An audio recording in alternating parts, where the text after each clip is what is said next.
Hello বন্ধু, জীবন যখন পরীক্ষা নেয় তখন ইতিহাস তৈরি হয়।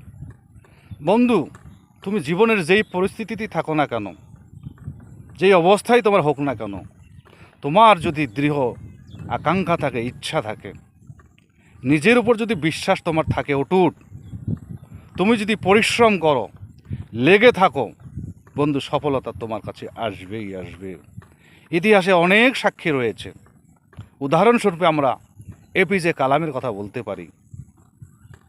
দক্ষিণ ভারতের এক দরিদ্র মৎস্যজীবী পরিয়ালে তার জন্ম।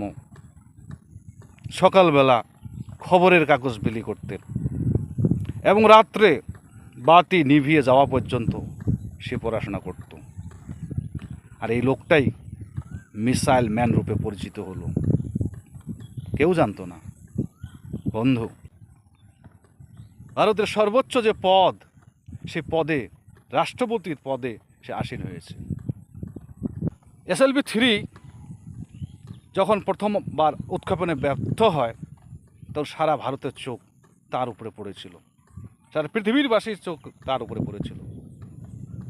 কিন্তু সে হাল ছেড়ে দেয় নাই, লেগেছিল লেগেছিল লেগেছিল এবং নিজেকে আরও উন্নত করার চেষ্টা করলো, আরও উন্নত করার চেষ্টা করলো। সে